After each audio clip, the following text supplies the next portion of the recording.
once again to a Wear Red to Work Day Village in Motion.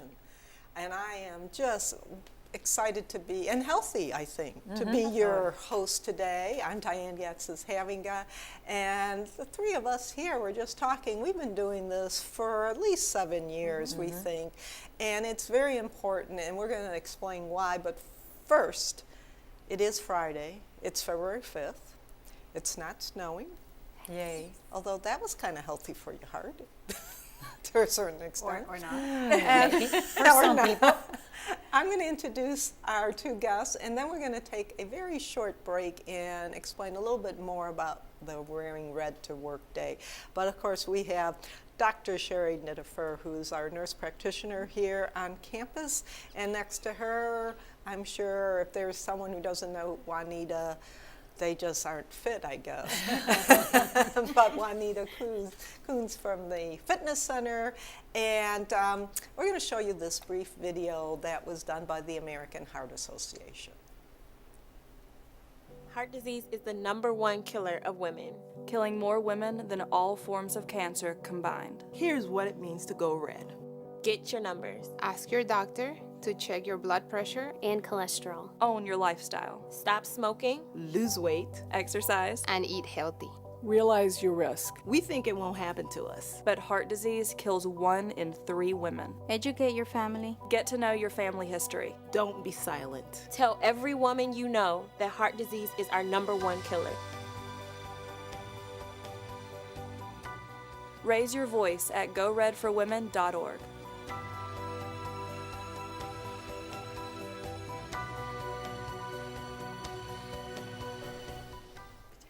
So that gives you a brief synopsis of our topic, and it's something that on one hand is a little disturbing because, Sherry, you can attest to this being in the health field and seeing a lot of people. But years ago, before this campaign started, women didn't really have a risk for heart disease. And guess what? That's where we're equal with men, right? Yes, right, if not surpassing. And just this week, I read in the Washington Post that they came out with identities that women's symptoms for heart disease and especially heart attacks are definitely not the same as men. And so a lot of time we go to our health practitioner or to the ER and we say, I'm thinking I'm having a heart attack, and they go, yeah, no, you're not, because you're not. What is it for men? Sweating? Sweating, crushing chest pain, sweating, nausea. Arms. The left arm aching. It's usually really dramatic kind, where they have the pain and they're grabbing their chest, the typical, my gosh. And for women, it's by and large, it's not like that. It doesn't mean they can't show like that, but that's why it's sometimes missed. So, and which is unfortunate. So we're hoping to take this next 30 minutes or so to talk about some of the symptoms that women have and that they should be advocates when they are concerned. And so why don't we start with you in terms of what would be something that would raise your concern if a woman came to you with a certain symptom? Well, I think, the key to any medical provider is just really listening to the patient. So if somebody's coming in and they're kind of complaining, they got this vague kind of nausea, I'm tired. And it's usually not like I'm a little tired. It's like, I'm really fatigued. And this is above what I normally am, which is hard for us because we're doing a lot of things during the day. So that usually is a trigger for me. Or I'm a little bit upset stomach, I'm not able to eat. I'm just a little uncomfortable. So it's kind of that with the symptoms, but it's also how old the female is. Not that somebody who's younger can't have heart disease, because you can. That's one of the myths. But your family history, you just talk about maybe their cholesterol. If you're their primary care, you might know that. So those are the things you kind of look at. But somebody's looking at you saying, this is just not normal for me. I'm really fatigued, and that's I think in what you've just explained, Sherry, is all the symptoms of flu. Because we think, oh, I've just got a touch of the flu. I'm just really tired. I'm kind of nauseous. I have a headache. I kind of have this vague pain in my upper back. Maybe I did something to my back, And so a lot of times you can be having a heart attack, and our symptoms aren't this, like the males. It's this pain in our back and maybe down our arm, and we just think we've done a little bit too much of something. House cleaning. It doesn't have to be like Sherry just mentioned, that, oh, my chest. Right. And I think age also is a factor, because I was in doing research for this show. They had a very fit, I think it was 32-year-old woman who was a mother, young mother, who had a heart attack. And she, was a runner and exercise, and, we don't associate someone who is fit.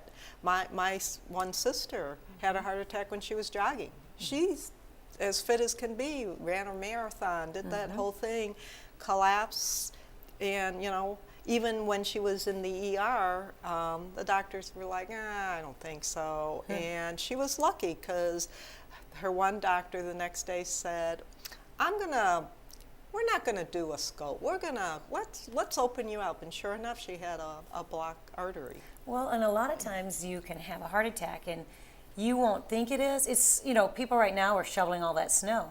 Well, you can just be sweating, fatigued. You think it's the snow. Get a horrible headache. Oh gosh, maybe I wasn't drinking enough water, because that's a sign of dehydration. And you go in and just feel awful all weekend, just saying, oh gosh, I must be out of shape. But it's not that. And if you can go get a blood test that can check the enzymes, and you might have had a heart attack, maybe mild, but it'll have these enzymes in your blood that say you're either going to have a heart attack or you're coming off a heart attack. I know a dear friend that had that happen. Very, very fit too. So what should a woman look for? I mean, we talk a lot about getting our blood pressure checked regularly. So if you were having a heart attack, that blood pressure should be, I'm thinking, really high? Or It might be if you're having a lot of pain, or it might be low. And we're talking about this. I don't want to scare everybody out there to think that everything is a heart attack. Exactly. I think the message is, know what your risks are, know what you can modify. We can't modify how old we are. We can't modify our genetics, right?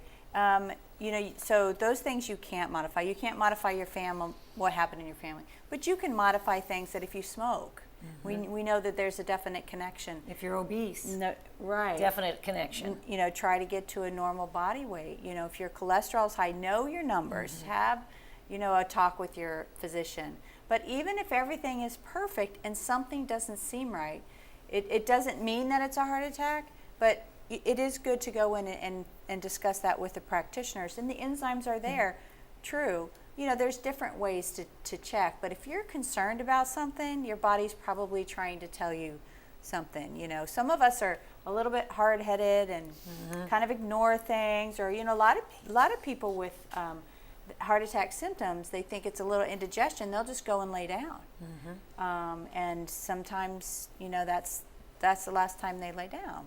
But there's so much good to come from prevention that, I don't want to stay focused on how awful it can be. Let's talk about how we can prevent it, because I think that's really where the focus needs to be. And the focus on Go Red is have knowledge and take action on that knowledge and live that healthy lifestyle. I mean, you've got a beautiful display here. you like that? I do.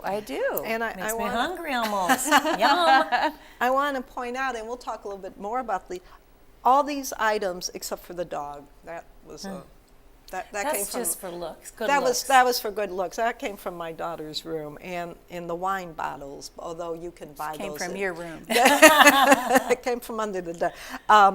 But Dining Services sells wine. But all these items, you can go down to the general. I just went to the Village Square store, and I said, "Could I borrow some items for a few minutes?" And so I picked out the heart healthy items, and I go to one doctor, and in her office she has a sign that you should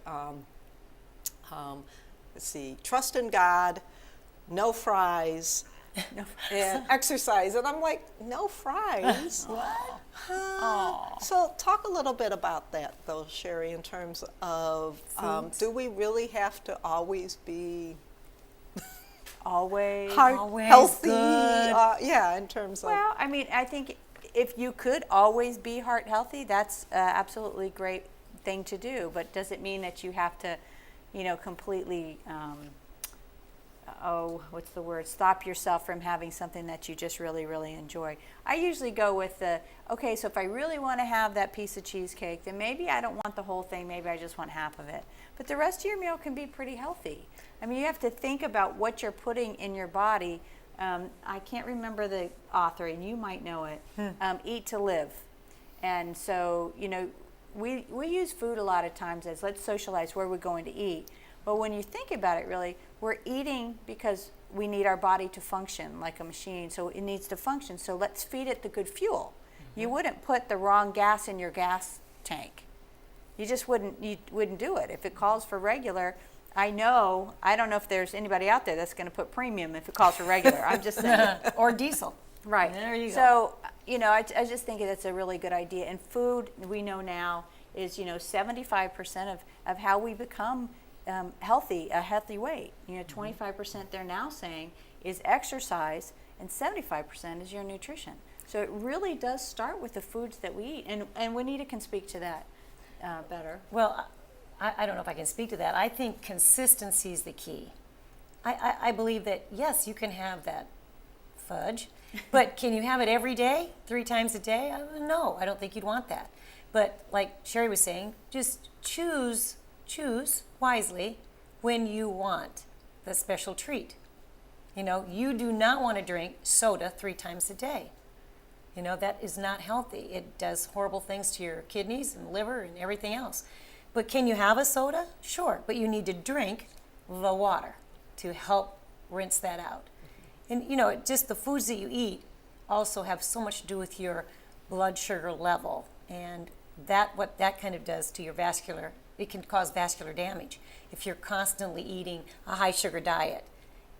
Taking it up high, taking it down low, taking it up high, taking it down low. That's horrible for the vascular system. It's, they need to be very plastic, plasticity in the vascular system. And if you're eating a high fat diet, high salt, high sugar, that's going to cause an excess amount of cholesterol and make the vascular system rigid. So you want to eat right. You want to eat these heart healthy foods. I think what you said about now, they're saying diet is almost more important than exercise. It used to be, I think, if we all thought if we exercised every day and we kicked it up a notch, then, okay, I can have those French fries. And it would be okay because I'm exercising and I'm cleaning up my system and keeping those, hopefully, arteries open. And now they're not saying that anymore. They're not saying that, but again, if you read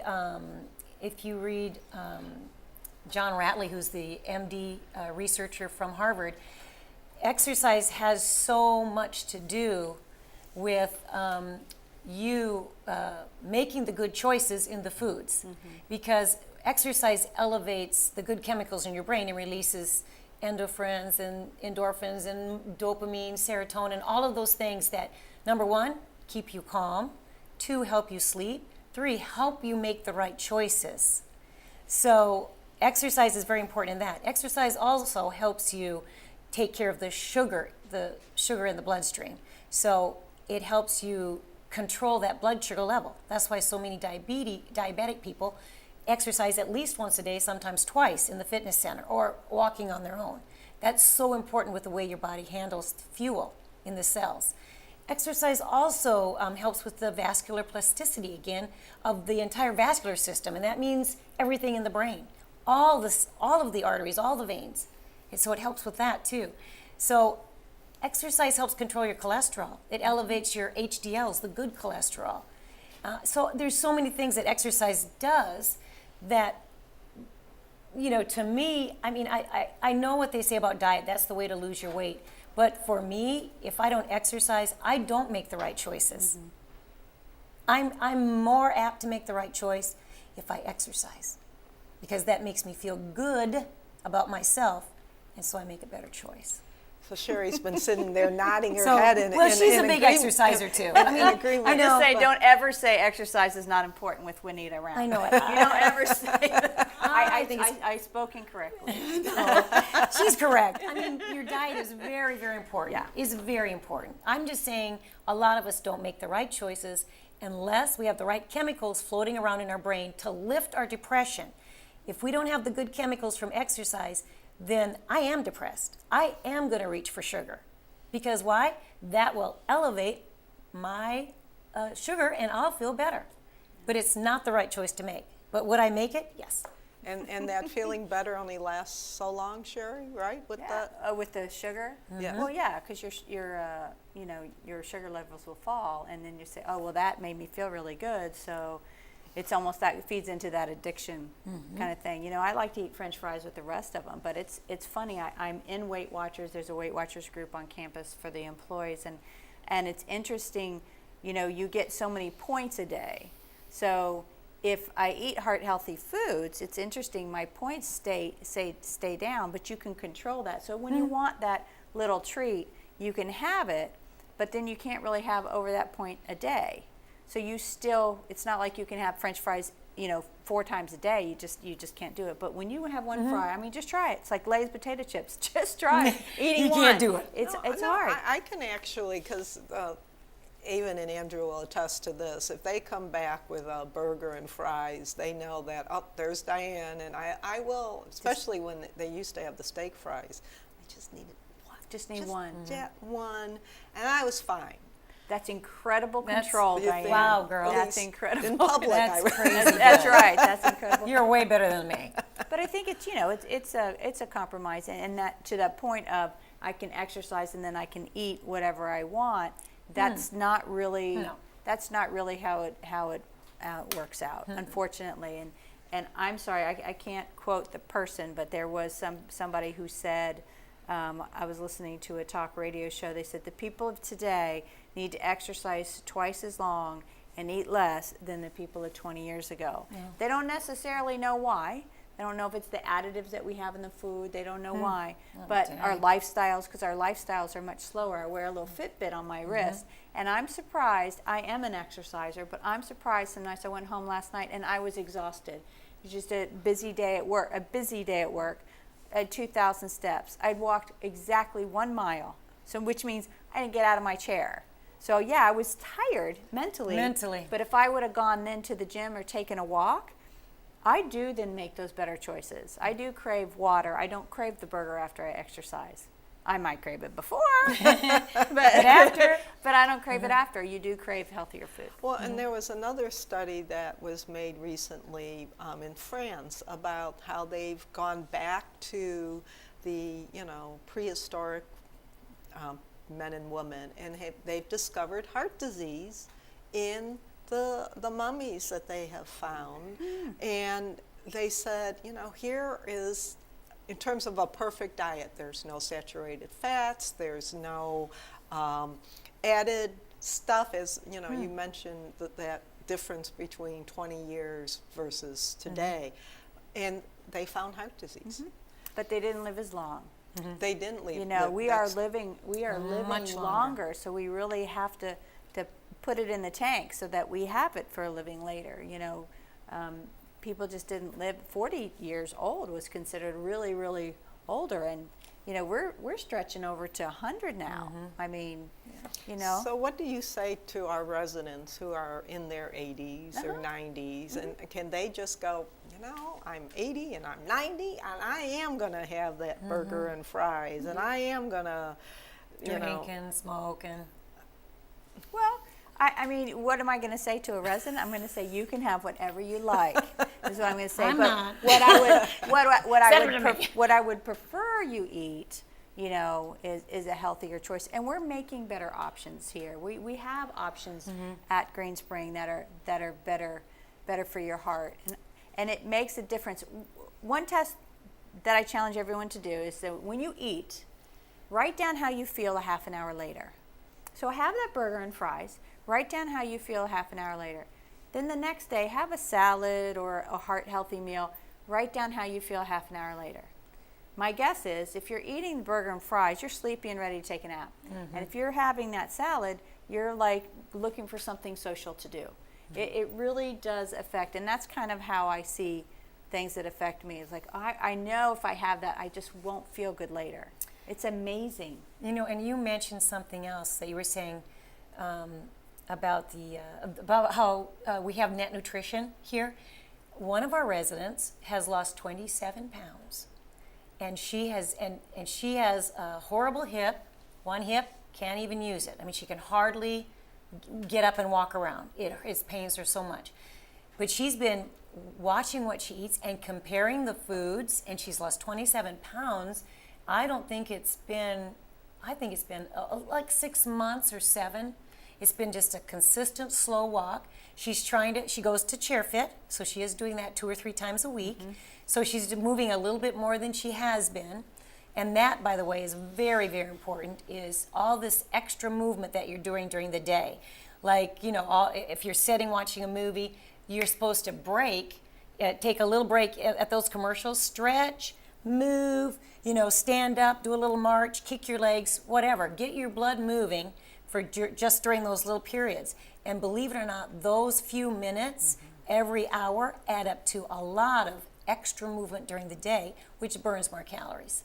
So she's been trying to do that, and then she's been doing the net nutrition. I mean, she has done so well, and she's so proud of herself, and she should be.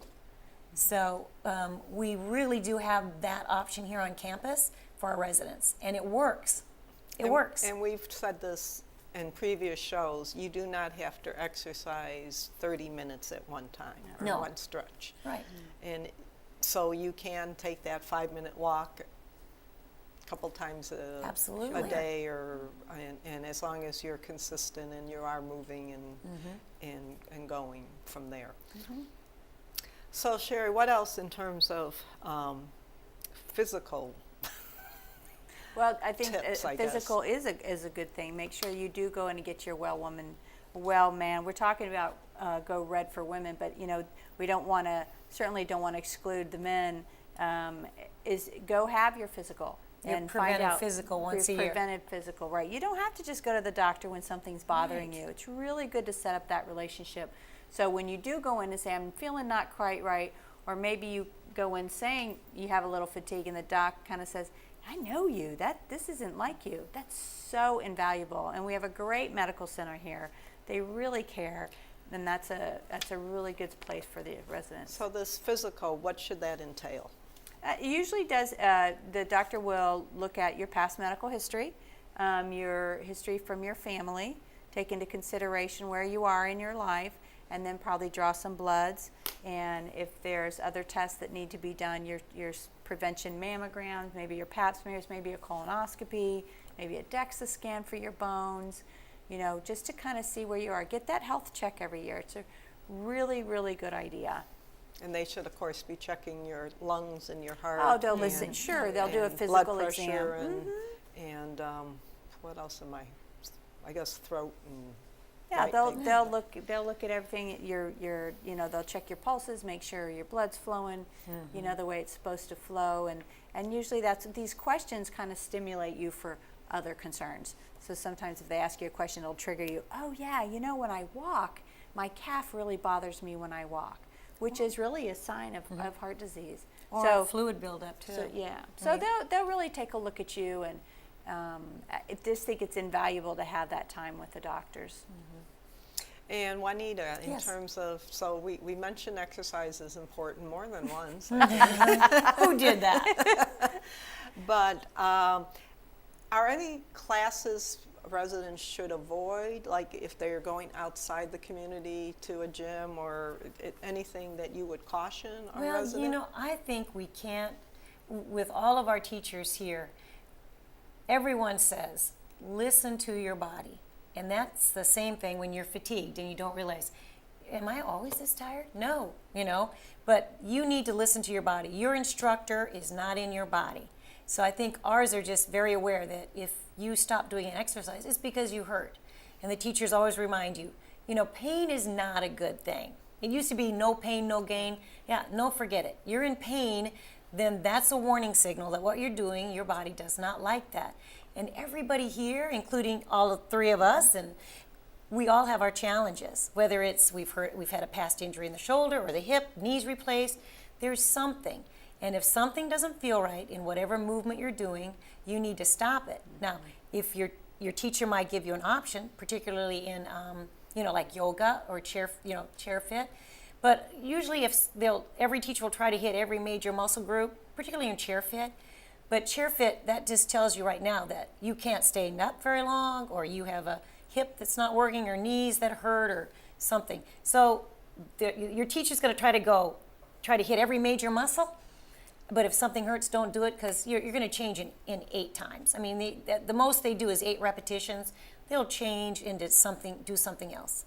So you just take a break and stretch that out, and then get ready for the next. So speed basically doesn't matter anymore. Oh yeah, speed matters. For most of us, we want full range of motion, and we want to feel it all the way out. We want to feel it all the way in. Speed is not good, unless you're sitting there doing your fast feet. Speed is important. I mean, you can tell when you slow down your walking speed, or you slow down your, you used to have a nice stride, but now you're short. That's not a good sign. So you said, what was that? Your stride. No, you said something, happy feet? Oh, did I say happy feet? Happy feet? Well, happy feet, yeah. So they might have you run in place. We might do that standing, and they might do it in the seated chair too. Speed is important when it comes to a little stumble. Do you have the speed, the reacting, once something happens, can you react fast enough to get your foot out to prevent you going boom down? Can you get that leg out there? Can you get it out to the side, front and back, and stop that downward motion that's happening? But if I'm walking, do I have to be, doing this power walk, or can I take it easy, as long as, because now again, I think it's your level of fitness, and I would never start off really fast, but you want to warm up your body, get that blood flowing to all the working joints, and any bursts of any fluid we have in between our joints, we want it warmed up so that we don't creak and hurt as much. Research shows that if you exercise for 10 minutes, whatever, your perceived pain goes down. Why does it go down? Because it now has blood in it. There's blood flowing in there. It heats up those joints. It makes you feel better. You do feel better because you are warm. But if you're an avid walker and you're used to walking faster, would I slow it down? No. I mean, you walk what's comfortable for you. If you are walking and can have a full conversation with someone, you're probably at a very low level of activity. Is that good? That's still good. You're moving. If you are more fit, you should be able to kind of almost huff and puff a little bit. Walk fast enough that you're finding it hard to talk in a full sentence. You could walk with Juanita. I could walk with Juanita. Hey, don't we? Isn't that? I think you did make a video of that. You can walk with me. You can every day yes. on Channel 6. There you go. I want to spend the last few minutes on our little display here and I thank the stores for allowing me to just go in and grab a basket. But so we can't eat anything here? I see that Dove bar. I know, but I wanted, Dang. so dark chocolate. Why is dark chocolate so much better than milk chocolate? Well, that is a great question. And I can't come up with the exact chemical that's in the dark chocolate, but the darker the cocoa, the richer the cocoa bean is, the more heart healthy that is, and the less fat and sugar that is in there. And why, this is a bag of, I'm stealing it from the display, this is wheat bread. So why should I pick, they had a couple loaves there, and I chose wheat over the white. Wow, why did you do that? Why? Because, well, first I like wheat bread. Yeah, me too. But when you talk about how do you feel, Yeah. if I'm going to eat a slice of bread, boy, I don't feel heavy or heavier, I guess, after eating something that has wheat in it versus the white flour. It's the same kind of processed. thing as think about the rice that you have. A lot of people eat white rice, and white rice is just the stripped all the nutrients away, and you have the white rice left. So if you're going to eat rice, you're going to eat the brown rice, so all the nutrients are there. Same thing with the bread. The nutrients are still in that bread, bread still in general is not a great choice, but still there, whereas the white bread is like the white rice. There's just not a lot of nutritional value to that. So if you're going to do it, then wheat would be better. But the best thing on this whole table is that apple. That apple. That apple, actually, an apple a day is true. An apple a day will keep the doctor away. It staves off diabetes. It staves off heart disease. An apple is the best thing on this whole table. Well, And it's got besides fiber. the water. Yeah, so a lot of these things have very high fiber, which is very important for correcting your cholesterol, for keeping your cholesterol in check.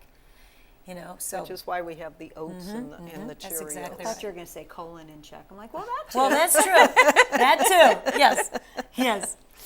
And then we did talk about the red wine, and it's, now they're coming out with conflicting things about should you be drinking alcohol or not.